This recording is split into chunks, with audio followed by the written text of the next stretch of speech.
வணக்கம் நேர்களே, இது ஷர்மிளா டாக்கீஸ். நான் உங்கள் டாக்டர் ஷர்மிளா. இன்னைக்கு நம்மளோட சிறப்பு விருந்தினரா இணைஞ்சிருக்கிறாரு திமுகவின் மாநிலங்களவை உறுப்பினர் பேராசிரியர் திரு கான்ஸ்டன்டைன் ரவீந்திரன் அவர்கள். வணக்கம். எல்லா கட்சிகளும் காவேரி பிரச்சனையை பத்தி பேசணும், அனைத்து கட்சி கூட்டத்தை நடத்துங்க அப்படின்னு தாவேகா கூட்டணியில் இருக்கக்கூடிய கட்சிகளும் கேட்கிறாங்க, எதிர்கட்சிகளும் கேட்கிறாங்க. ஆனா அதற்கான ஒரு அனைத்து கட்சி கூட்டத்தை தாவேகா கூட்டம் மறுக்கிறது. கேட்டா சட்டசபையில ஏற்கனவே நாம தீர்மானம் நிறைவேற்றிட்டோம், இதுல என்ன புதுசா பேச இருக்கு அப்படின்னு கேட்காங்க. ஆனா இன்னைக்கு தொகுதி மறுவரையை பற்றி அவசரமா டிஸ்கஸ் பண்ணணும் அப்படின்னு எல்லா எம்பிக்களுக்கும் கடிதம் போயிருக்கு, உங்களுக்கும் வந்திருக்கும்னு நினைக்கிறேன்.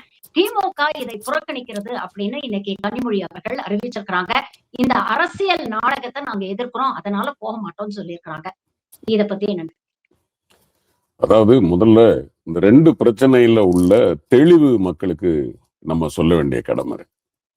ஒண்ணு என்னன்னா, இந்த மறு வரையறை மசோதா ஏற்கனவே ஏப்ரல் 17 பாராளுமன்றத்தின் 2 அவைகளிலும் கொண்டு வரப்பட்டு நம்ம திராவிட முன்னேற்ற கழக கூட்டணி மட்டும் அல்லாது முதலமைச்சர், அன்றைய முதலமைச்சர் தளபதி மு.க. ஸ்டாலின் அவர்கள் 5 மாநில முதல்வர்களை எல்லாம் கூப்பிட்டு பல வட மாநிலங்களில் உள்ள கட்சிகளுக்கும் அழைப்பு கொடுத்து நம்ம எதிர்த்து வாக்களித்து, இன்னும் ஒருபடி மேலே போய் சொல்வதாக இருந்தால், தலைவர் அவர்கள் என்னை எம்பியாக நியமித்து நான் முதலில் போய் பாராளுமன்றத்தில் போட்ட ஓட்டே இந்த மறு வரையறை மசோதாவிற்கு எதிராகத்தான் நான் போட்டேன். 12 ஆண்டுகளில் பாரதிய ஜனதா கட்சியினுடைய தோற்கடிக்கப்பட்ட முதல் மசோதாவும் அதுதான். அப்போ இட் இஸ் செட்டில்டு. அந்த பிரச்சனையை பொறுத்த வரைக்கும் இனிமே நம்ம மாற்று முடிவுகள் எடுக்க முடியாது. ஏன்னா வாக்களிச்சிருக்கிறோம், எதிர்த்து வாக்களிச்சிருக்கிறோம். எதனால எதிர்த்து வாக்களித்திருக்கிறோம் என்பதை நம்ம திராவிட முன்னேற்ற கழக தலைவருடைய அறிவுறுத்தலின் பேரில் மக்களவையிலும் மாநிலங்களவையிலும் நம்ம தெளிவுபடுத்தி இருக்கோம். நம்ம கூட இருந்த கூட்டணி கட்சிகள் தான் இன்னைக்கு அவங்க கூட இருக்கிறாங்க. அப்ப இது ஏற்கனவே செட்டில் பண்ணியாச்சு, தீர்வு சொல்லியாச்சு, இப்படித்தான் நாங்க நடப்போம்ங்கிறத உலகத்துக்கும் நாட்டு மக்களுக்கும் தமிழ்நாட்டு மக்களுக்கும் நம்ம சொல்லியாச்சு. சோ அது செட்டில்டு. இப்ப அன்செட்டில்டு ப்ராப்ளம் எது அப்படின்னா, மேகதாட்டு அணை. மேகதாட்டு அணை என்பது இப்போ தொகுதி மறுவரையறையில நம்ம அரசாங்கம் அன்னைக்கு இருந்தது, எல்லாரையும் கூப்பிட்டு சொல்லி முடிச்சிட்டோம். இன்னும் சொல்ல போனா அந்த சட்ட நகலெரிப்பையே எரித்தார் அன்றைய முதல்வர் தளபதி மு.க. ஸ்டாலின். சோ அந்த அளவுக்கு நாங்க அதுல வீரியமா இருக்கிறோம் அப்படிங்கிறத நம்ம காமிச்சிருக்கோம். இப்போ இந்த மேகதாட்டு அணையில நம்ம என்ன சொன்னோம், அனைத்து கட்சி கூட்டங்களையும் கூட்டுங்க. இங்க என்னன்னா, அனைத்து கட்சி அப்படின்னு சொல்லும் போது அதுல 3 விதமான கட்சிகள் இருக்கு. 1 அங்கீகரிக்கப்பட்ட கட்சி, 2 அங்கீகரிக்கப்பட்ட கட்சிகளில் அவைகளில் பிரதிநிதித்துவம் உள்ள கட்சி, 3 பதிவு செய்யப்பட்ட கட்சி. ரைட், இன்னும் 3 கட்சிகள்.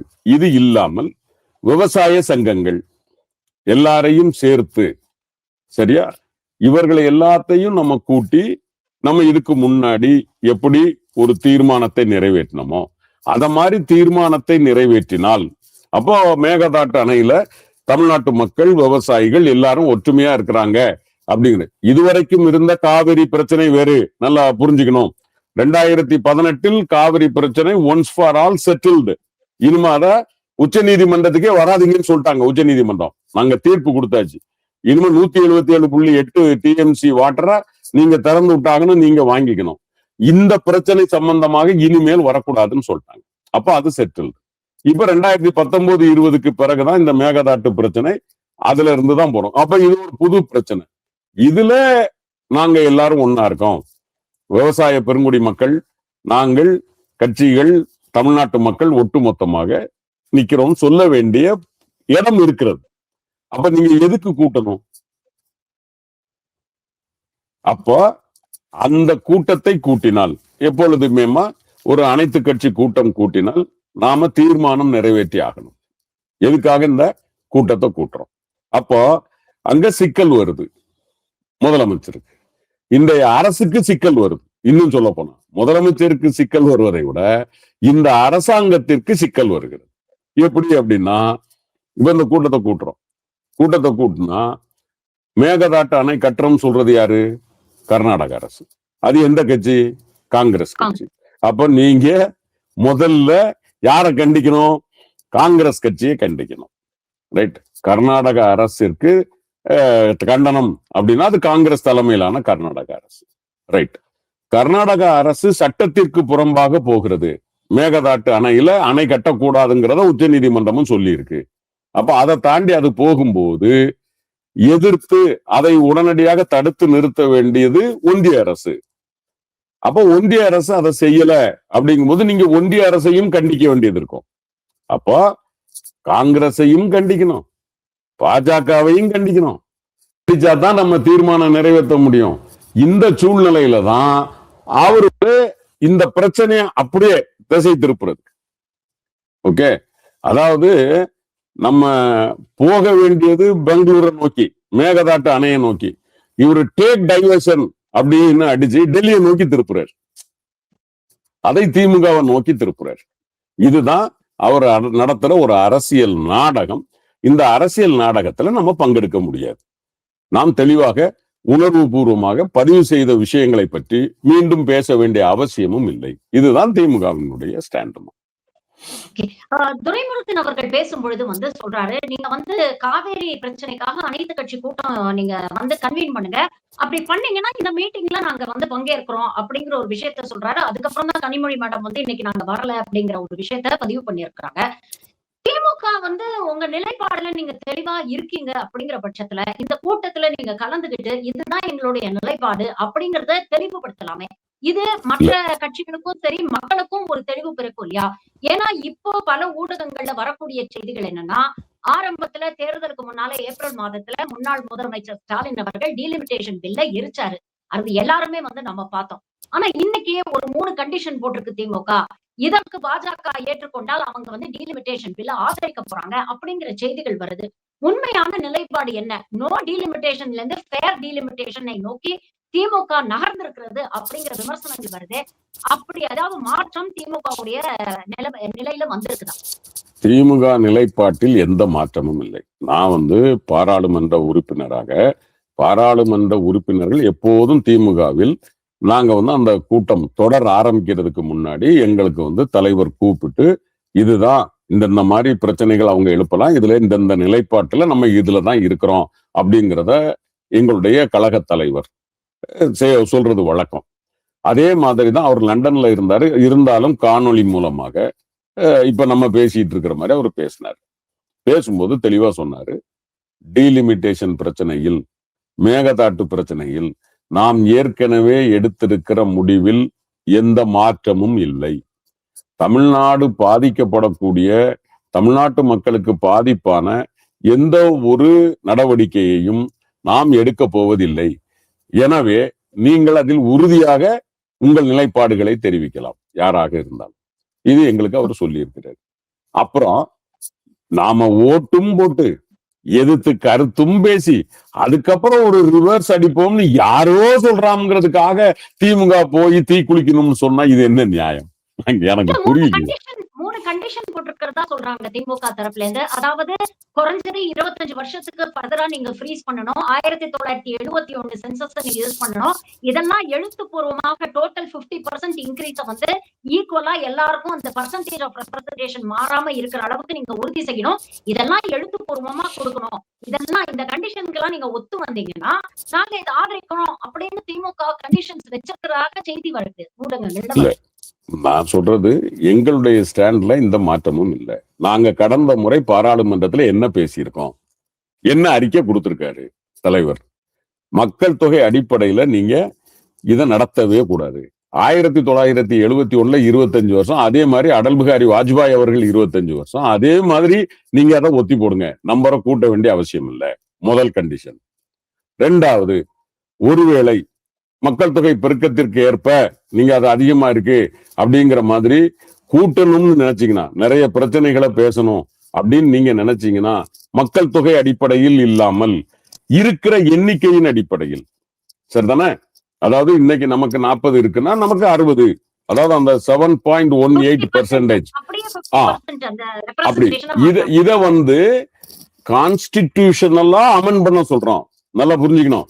இது வந்து it is not the word of any other home minister or prime minister கிடையாது.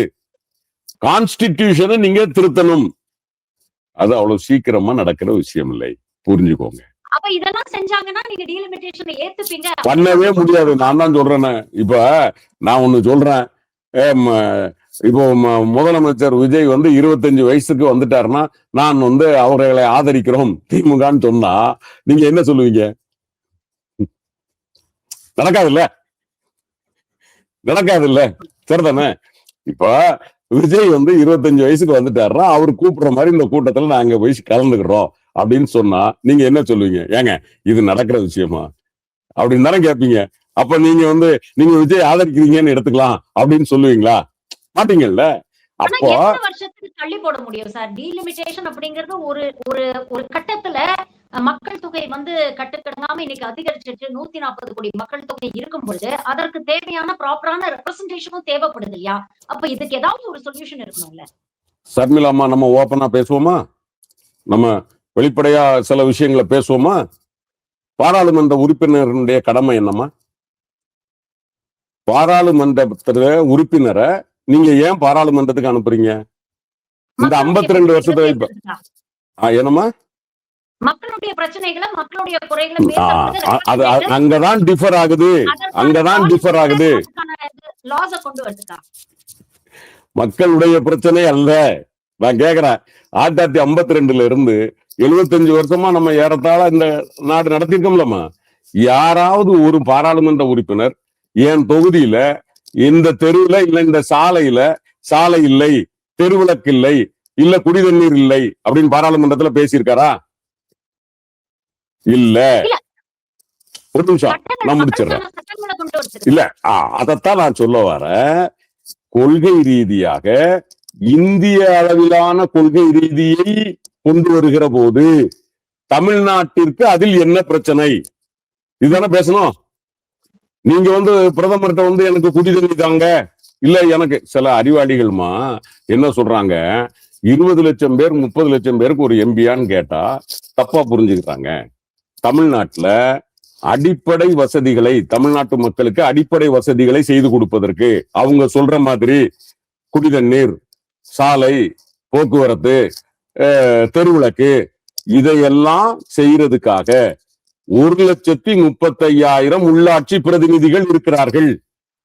அப்ப நமக்கு 8 கோடி பேர் இருக்கிற இடத்துல 1,35,000 40,000 பேர் இருக்காங்கன்னா 500 பேர் 600 பேருக்கு ஒரு பிரதிநிதி இருக்கிறார்.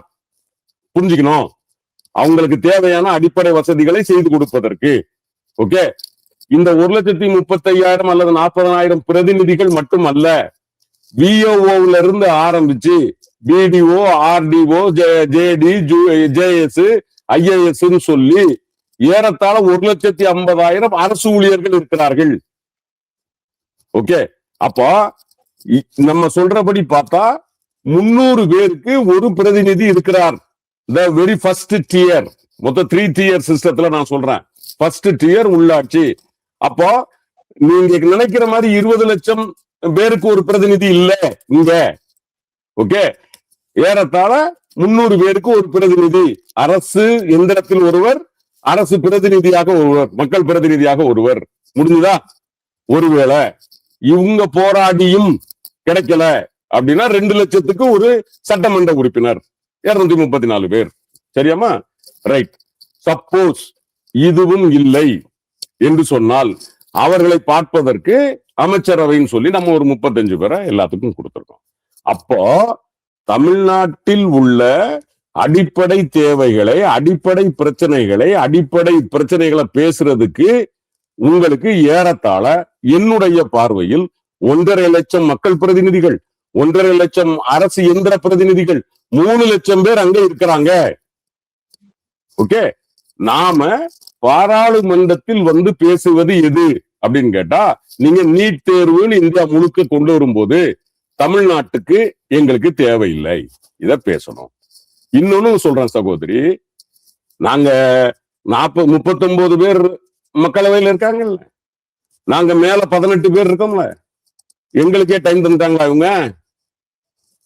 நான் கேக்குறேன். மேடம் டாக்டர் ஷர்மிளா புரிஞ்சுக்குவாருங்கிறதுனால சொல்றேன். ஒரு எம்பிக்கு நீங்க 3 நிமிஷம் ஒரு 3 நிமிஷம் கொடுக்கணும்னா கீழவையில் ஏறத்தாழ நீங்க 1800 நிமிஷம் விவாதம் நடத்தணும். நடந்திருக்கா? முடியாது. அப்போ இந்த 40 பேர் என்பதே அதிகம். தமிழ்நாட்டினுடைய பிரச்சனையை சொல்றதுக்கு இந்த 40 பேரை நான் ஏன் சார் அப்ப 2 பேர் போதுமேன்னு கூட சில அறிவாளி கேட்பான். அவனுக்கு நான் சொல்றது, இந்த 40 பேரும் ஏறத்தாழ 40 டிஸ்ட்ரிக்ட்ல இருந்து வர்றாங்க. இப்ப மாம்பழம் பத்தி பேசணும், ஒரு பிரச்சனையை கொண்டு வராங்க, மாம்பழக்கூழ், அது சம்பந்தமா ஒரு கொள்கை முடிவு இந்திய அரசு எடுக்குது. அப்போ அத தருமபுரி, சேலம், கிருஷ்ணகிரி மாவட்டத்திலிருந்து வரக்கூடிய பாராளுமன்ற உறுப்பினர்கள் பேச முடியும். காவேரி இஷ்யூன்னு வரும்போது அதை மற்றவங்களும் பேச முடியும், பட் அவங்க உணர்வு பூர்வமா பேச முடியும். காவேரி இஷ்யூன்னு வரும்போது தஞ்சாவூர், திருச்சி, கரூர் காவிரி படுகை எம்பிக்கள் உணர்வு பூர்வமா பேச முடியும். அதுவே இந்த மாதிரி வந்துமா, அப்ப பாராளுமன்ற உறுப்பினர்களுடைய கடமை என்பது கொள்கைகளையும் தத்துவங்களையும் பேசுவது. இருக்கிற 40 பேருக்கே இங்க வழி இல்லையே. இந்த இந்த இந்த இந்த மொத்த கூட்டத்தொடர்லமா இப்ப ஏறத்தாழ 3 வாரம் முடிஞ்சிருச்சுல்ல. இதுல எங்களுக்கு எங்க கட்சிக்கு 35 நிமிஷம் கூட கிடைக்கல. மொத்தமே என்ன சொல்றது,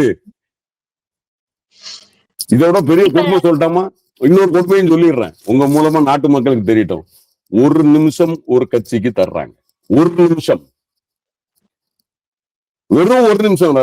நாங்க கிண்டலுக்கு சொல்ல, நீங்க சப்போஸ் நீங்க ஆன்லைன்ல போய் பார்த்தீங்கன்னா total minutes allotted to DMK or any other party. சில பார்ட்டியில 4 மெம்பர் இருக்கிறாங்க, ரைட்?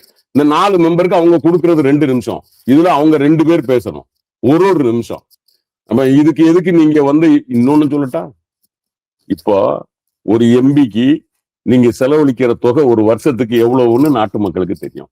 இப்ப 800 ஆக்குறீங்களே, இதனால என்ன நடக்க போகுது? இப்ப நாங்க 40 பேர் குரல் கொடுத்து நடக்காத தத்துவங்கள் 80 பேர் கொடுக்கறதுனால நடந்துருமா கேக்குறேன். 80 பேருக்கு நீ டைம் தருவியா? தரமாட்ட. அது ஒரு பாராளுமன்ற மாதிரி இருக்குமா? இருக்காது. அப்போ அமெரிக்கா 1920 415 சீலிங் வச்சுட்டான். ஏன் வச்சான்?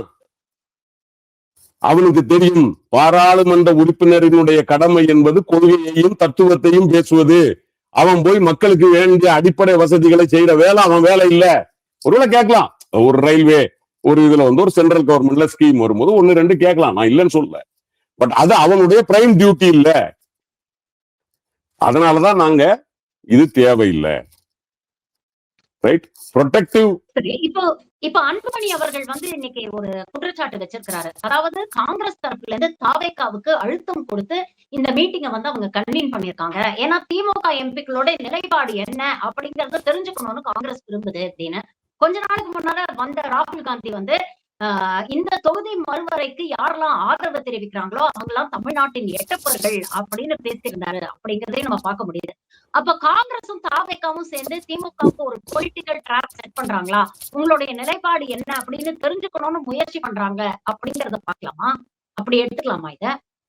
இல்ல, நான் என்ன சொல்றேன், இவங்க 2 பேரும் பெரிய யோக்கியனுலாங்க. இவங்க 2 பேருக்கு நாங்க எங்களை காட்டுறதுக்கு 75 வருஷமா தமிழ்நாடு எங்களை பார்த்துட்டு தானே இருக்கு. நான் கேக்குறதுமா, உண்மையிலே இப்ப பெருந்தலைவர் காமராஜர் மாதிரி, ஐயா நல்லக்கண்ணு மாதிரி ஒரு யோக்கியமான தலைவர்கள் நடத்துற இயக்கத்தில் இருந்து ஒரு விமர்சனம் வருது அப்படின்னா அது நமக்கு உரைகள். ஐயா நல்லக்கண்ணு ஒரு மாதிரி ஒரு தலைவர் இன்னைக்கு பேசுறாரு, அல்ல உண்மையிலே பெருந்தலைவர் காமராஜர் மாதிரி ஒரு தலைவர், அல்லது எங்கள் இயக்கத்திலேயே பேரறிஞர் அண்ணா, ரைட்? நான் பரவலா இன்டர்நேஷனல் லெவல்ல சொல்றேன், ரைட்? இந்த மாதிரி தலைவர்கள்ல ஒரு விமர்சனம் வந்ததுன்னா, ஐயோ இவங்க வாயில இருந்து ஒரு விமர்சனம் வருதே அப்படிங்கறத பத்தி கவலைப்படலாம். எட்டப்பனை பத்தி ராகுல் காந்தி பேசுறாரம்மா, என்ன கொடுமை இதெல்லாம். அது விஜய் கூட உட்கார்ந்துக்கிட்டு காலம் தாம்மா இதெல்லாம். இந்த கோலம் இருக்கிறதே, இது எவ்வளவு பெரிய கொடூரம் இல்ல? தமிழ்நாட்டுல நின்னுகிட்டு நீங்க பண்ணி இருக்கிற அட்டூழியத்துல எட்டப்பனை பத்தி நீங்க பேசுறீங்களே ராகுல் காந்தி. விட்டுருங்க, வேண்டாம், பாவம். அவர் ஒரு ஒரு பெரிய இயக்கத்தினுடைய தலைவர். நம்ம விமர்சிச்சா நல்லா இருக்காது, விட்டுரும். இப்ப வாங்க அடுத்ததுக்கு வாங்க. இந்த நாடாளுமன்ற கூட்டத்தொடர்ல இந்த டீலிமிட்டேஷன் பில் வருமா சார்? அதுவே ஒரு மிகப்பெரிய ஒரு கேள்வியா இருக்கு. திருத்தம் செய்யப்பட்ட அந்த பில் வர்றதுக்கான வாய்ப்புகள் இருக்கா? நீங்க எப்படி பாக்குறீங்க? எனக்கு தெரிஞ்சு அவங்க கொண்டு வர மாட்டாங்க, வாய்ப்பு ரொம்ப கம்மி. அதாவது சும்மா நம்பர்களை கூட்டுறதுனால உங்களுக்கு ஒருவேளை இந்த நம்பர்களை கூட்டுறதுனால அவங்க எதிர்பார்த்த ஃப்ரூட் அவங்களுக்கு கிடைக்கல, ஈல்டு இல்ல அப்படின்னா இதை எதுக்கு கொண்டு வரணும் அவங்க, இல்லையா? ரைட், தோல்வி உறுதின்னு தெரியுது. ஓகே, அப்படி இருக்கும்போது இதை எதுக்கு கொண்டு வர நினைக்க போறாங்க? கொண்டு வந்தாலும் அது புண்ணியம் இல்லைன்னு தெரியும். அதனால எனக்கு தெரிஞ்சு வருவதற்கான வாய்ப்பு இல்லை. இந்த நிமிஷம் வரைக்கும் நான் டெல்லியில் இருந்தான் பேசுகிறேன். பல அரசல் புரசல்களாக வருகிற கருத்துக்கள் அவர்கள் கொண்டு வருவதற்கான வாய்ப்பு இல்லை என்பதாக தெரிகிறது. பார்ப்போம், ஒருவேளை அவங்க வேற யாரையாவது, ஏன்னா பாஜகவை எப்படி இருப்பாங்கன்னு எப்படி இருப்பாங்கன்னு தெரியாது, அதனால நம்ம நம்ப முடியாது. பட் இந்த நிமிடம் வரைக்கும் வருவதற்கான வாய்ப்புகள், சான்சஸ் ஆர் வெரி ரிமோட் அப்படின்னு தான் நான் பாக்குறேன். ஒரு பக்கம் தாவேகா காங்கிரஸை ப்ரொடெக்ட் பண்ண நினைக்குது, இன்னொரு பக்கம் பாஜகவை எதிர்க்க விருப்பம் இல்ல, அதனாலதான் காவேரி விஷயத்துல அனைத்து கட்சி கூட்டத்தை கூட்ட மாட்டேங்கிறாங்க அப்படின்னு சொல்றீங்க. ஆனா டீலிமிட்டேஷனுக்கு மட்டும் கூட்டத்தை கூட்டுறாங்களே, இப்ப இந்த கூட்டத்திலையும் ஒன்றிய அரசுக்கு எதிராக தானே தீர்மானம் போட வேண்டி இருக்கும். அப்போ தாவேகாவுடைய உண்மையான நோக்கம் என்ன? இங்க திமுக வெளியேறதுக்கு அப்புறம் இந்தியா கூட்டணி ஒரு மாதிரி வீக் ஆயிடுச்சு அப்படிங்கறதுனால திரும்ப ஒரு சாலிடாரிட்டி காட்டணும் அப்படிங்கிற ஒரு முயற்சியா அதை நம்ம பார்க்கலாமா? இல்லம்மா, இது முழுக்க முழுக்க டைவர்ஷன். இது ஒரு நாடகம். நான் என்ன கேக்குறேன், அம்மா நீங்க அனைத்து கட்சியா இது கூட்டம் இல்ல, இது பாராளும் இல்ல இல்ல. நான் என்ன கேக்குறேன், நீங்க ஒருவேளை சப்போஸ் ரைட், எனக்கு எம்பிக்கள் இல்லைங்க, எல்லா எம்பிக்களும் நீங்க இப்படி எடுக்கணும் அப்படின்னா, ஒரு முறைப்படியான அரிச்சுவடி, அரசியல் அரிச்சுவடி தெரிந்திருந்தால் இவர் யாருக்கு கடிதம் எழுதியிருக்கணும்? எங்க கட்சி தலைவருக்கு தானே எழுதணும், சரிதானே? அதாவது ஒரு பாராளுமன்ற உறுப்பினர் எந்த முடிவும் எடுக்க முடியாது, அதைத்தான் அரசியலமைப்பு சட்டமும் சொல்லுது. நான் சொல்றது திமுகவுக்கு மட்டுமல்ல, அரசியலமைப்பு சட்டமும் உச்ச நீதிமன்றமும் சொல்லுது. ஒரு பாராளுமன்ற உறுப்பினர் தன்னுடைய பாராளுமன்ற நடவடிக்கை எது என்பதை அந்த கட்சியின் கொறடாதான் முடிவு செய்வார். அந்த கட்சியின் கொறடாவுக்கு சுதந்திரம் உண்டா? அது அந்த தலைவரை பொறுத்தது. தலைவர் அவருக்கு சுதந்திரம் கொடுத்தால் உண்டு, இல்லை இப்படித்தான் நடந்து கொள்ள வேண்டும் என்றால் இப்படித்தான் நடந்து கொள்ள வேண்டும். ரைட், இது ஒரு அரிச்சுவடி. அரசியலில் எந்த ஒரு உறுப்பினரையும் நம்ம இஷ்டத்துக்கு போய் தொடக்கூடாது அப்படின்றது ஒரு ஒழுக்கம்னு வச்சுக்கோங்களேன். ரைட், அந்த இது பரவலா எல்லாருக்கும் தெரிஞ்ச விஷயம். ஒரு சாதாரணமான ஒரு சாமானியம் கூட இப்ப அவன் பிள்ளைய ஸ்கூல்ல இருக்கு பார்க்க போகணும்னு வச்சுக்கோங்களேன், நேரே அந்த சாமானியன் அவன் புள்ள இருக்க கிளாஸுக்கு போயிட முடியுமா? முடியாது. அங்க இருக்கிற ஹெட்மாஸ்டர்கிட்ட போகணும், இல்லைன்னா பிரின்சிபல்கிட்ட போகணும். போய் சார் நான் இந்த பையனோட அப்பா, ரைட், என் பிள்ளைய பார்க்கணும்னு சொன்னா அப்போ கூட அவரு எங்க அனுப்ப மாட்டாரு, கிளாஸுக்கு நம்மள அனுப்ப மாட்டாரு. அந்த கிளாஸ் வாத்தியாருக்கு சொல்லி விட்டு இந்த பையனை இங்க வர சொல்லுங்க, சரிதானே? இது ஒரு அடிப்படை ஒழுக்கம். இது ஒருவேளை இப்போதைக்கு தம்பி விஜய்க்கு தெரியாம இருக்கலாம் அரசியல்ல, அது போக போக கத்துப்பாருன்னு வச்சுக்கோங்களேன். அதனால அதை பெருசா விமர்சிக்க வேண்டாம். ஆனால் இது நல்லதும் அல்ல, இது நியாயமும் அல்ல, இது ஒரு நாடகம் அப்படிங்கிறது தான் திமுகவுடைய நிலைப்பாடுமா. பல்வேறு விஷயங்களை இன்னைக்கு எங்களோட பகிர்ந்துட்டீங்க. உங்கள் நேரத்துக்கும் கருத்துக்களுக்கும் மிக்க நன்றி சார். Thank you very much. மிக்க நன்றி.